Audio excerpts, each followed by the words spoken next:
I never expected that a quiet evening on the couch would turn into one of the most honest conversations I've ever had. When my son walked in and caught me watching my favorite show on Netflix, he confessed something that changed the way I saw both of us. Before I tell you what happened, let me know in the comments which city you're watching from, and don't forget to subscribe to the channel and give this video a like. It really helps our little community grow. Now let me take you back to that evening. The house felt unusually still that night. It was one of those late evenings when the lamps cast a warm golden glow across the living room, making everything look softer, gentler, as if the house itself was settling down after a long day. I curled up on the couch, blanket pulled to my chin, letting the soft hum of Netflix offer a little comfort after a tiring week. At my age, these quiet moments feel like small treasures. I didn't even hear the front door at first. I'd only noticed movement when my son, Michael, stepped into the living room. He's grown, of course, no longer the boy who used to race toy cars across this very rug, yet there was something familiar in the way he lingered at the edge of the room. A little hesitant, a little thoughtful. He smiled when he saw me. "You're still up?" he asked, lowering his backpack by the door. I paused my show. Couldn't sleep. Thought I'd unwind for a bit. He studied my face longer than usual, like he was checking whether it was really just a sleepless night or something more. He had always been perceptive, even as a child.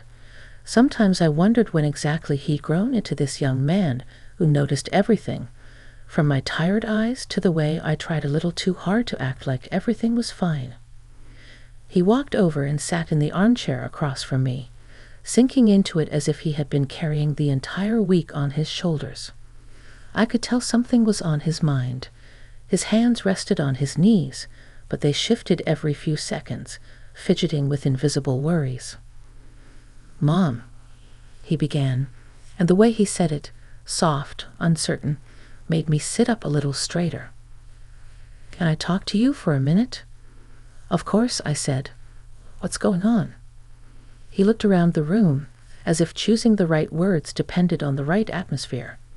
The only sounds were the ticking clock on the wall and the faint buzz of the TV menu waiting for me to resume. For a moment, the quiet felt almost heavy. "I walked in earlier," he said slowly, "and I saw you wrapped up on the couch. You looked tired, more than usual." He hesitated, and I realized I don't check in on you enough. His admission caught me off guard. Of all the things I expected him to say, that wasn't even on the list. I let out a gentle breath.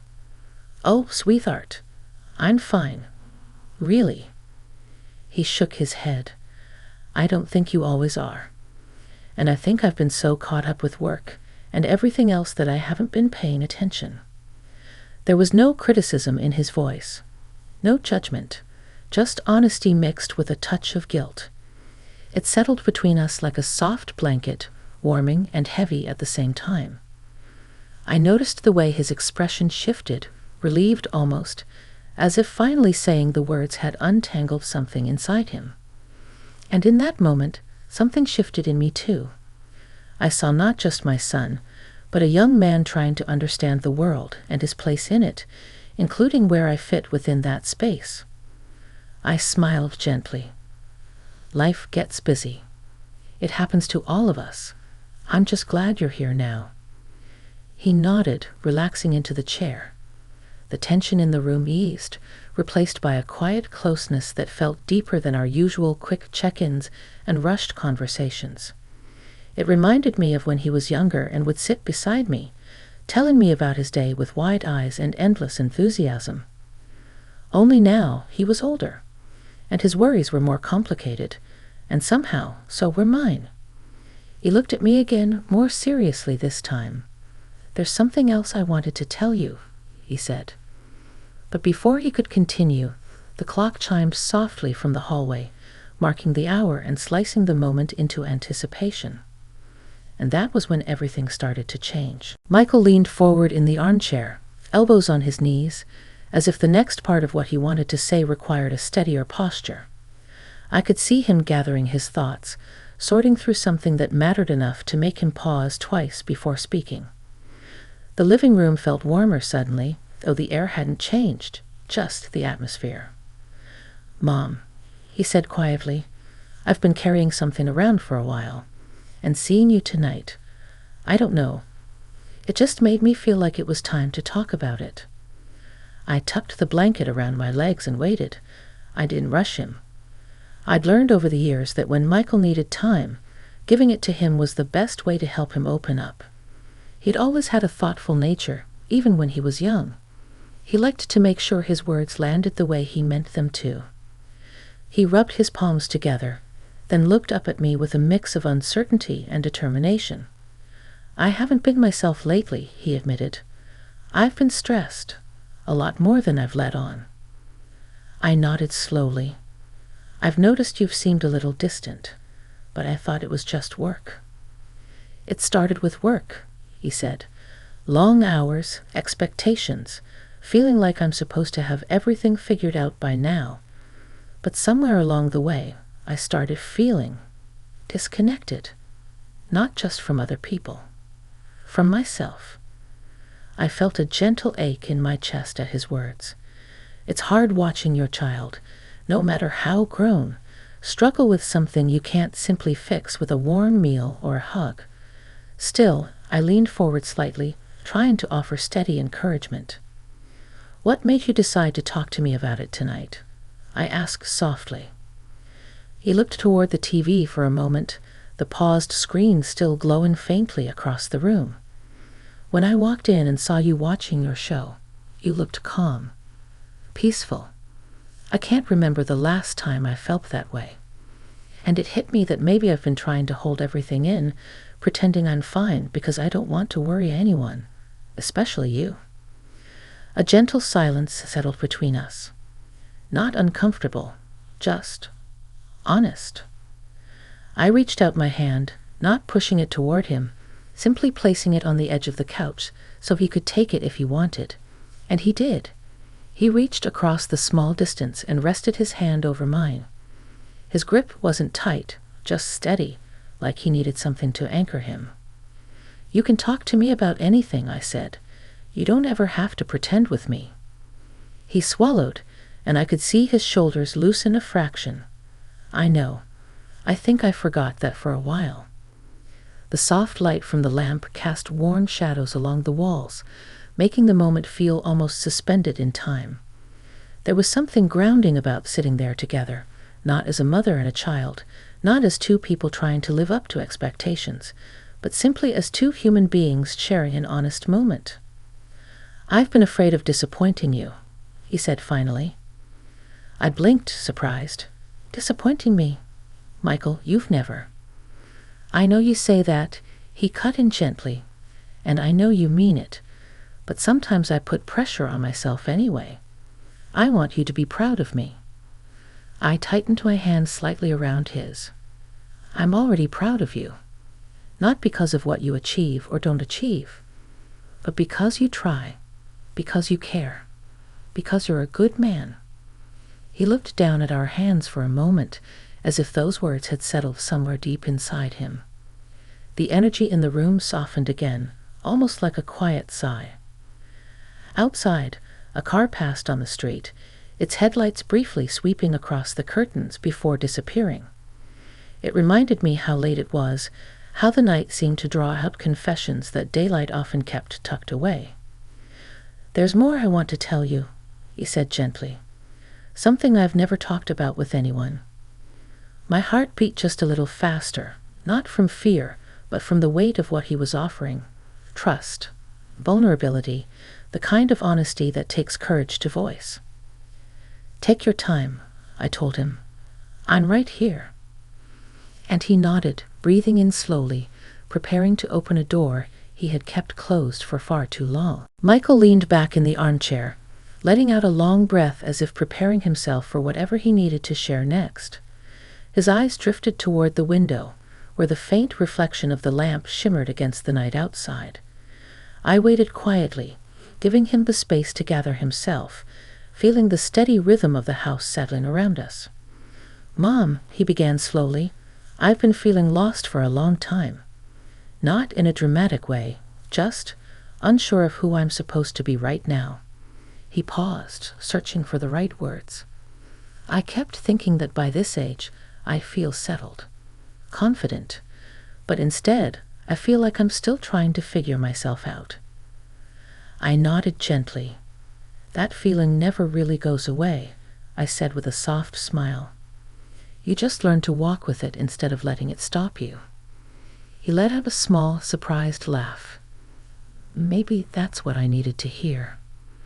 For a moment, the laughter eased some of the heaviness in the room. He relaxed into the armchair, running a hand through his hair the way he always did when he was both nervous and relieved. "There's something else," he continued. "Something I haven't told you because I didn't want you to think I was failing." My heart softened. "You can tell me anything." "You know that." He nodded again, then looked me directly in the eyes, an honest, steady gaze that made the moment feel even more intimate, but in a deeply respectful, emotional way. "I've been seeing a counselor," he said, "for a few months now." I felt a rush of warmth move through me, pride, relief, and gratitude all at once. "That's nothing to be ashamed of," I said gently. "I'm proud of you for taking care of yourself." "I was embarrassed at first," he admitted. "I thought it meant I wasn't strong enough, but it's helped me understand parts of myself I've pushed aside for years. And I guess I realized I needed to be honest with the people who matter to me." I sat up a little straighter. The sincerity in his voice reached me deeply, almost unexpectedly. "Thank you for telling me," I said. "That means more than you know." His posture softened, as if a weight he'd been carrying no longer pressed so firmly on his shoulders. "Talking to you right now, it feels easier than I expected." "That's what family is for," I replied quietly. "To hold space for each other." He looked around the living room, taking in the familiar shelves, the old family photos, the worn blanket I kept by the couch. His expression shifted into something almost nostalgic. "You know," he said, "when I walked in earlier and saw you watching your show, it reminded me of being a kid. I used to feel so safe just being near you. And tonight, I think I needed that feeling again." His words warmed me in a way I hadn't felt in a long time, like the years folded in on themselves and brought us back to a simpler moment, even if only for a breath. I reached out my hand again, this time more naturally, more instinctively, and he took it without hesitation. Our hands rested together between us, a quiet bridge of understanding. "I'm still here," I said softly. "You don't ever have to face things alone." He nodded, his jaw tightening just slightly as emotion welled in his eyes. Not sadness, just release. "There's one more thing I want to tell you," he said, voice steady but serious. "It's something I've been unsure about, something I've been trying to accept." I held my breath gently, not from fear, but from the anticipation of a truth he had been holding inside for far too long.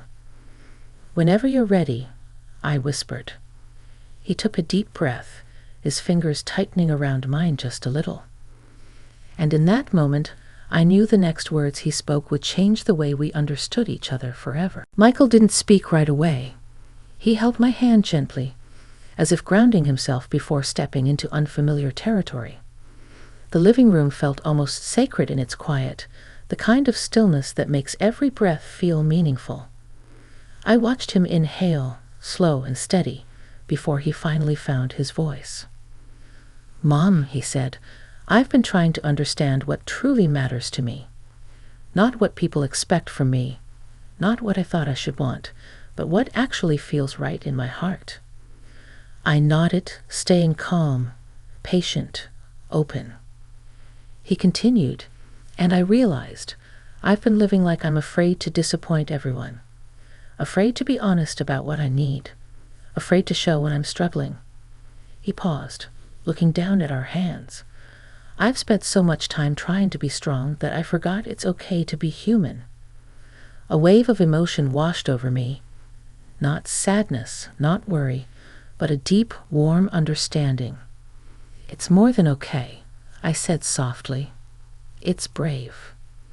He breathed out, as if those words made room for something else inside him. I've been carrying this belief that I should always have the answers, that I should be the one who holds everything together. But tonight, talking to you, I realized I don't need to pretend anymore. He looked up at me, his expression clearer, more grounded than before.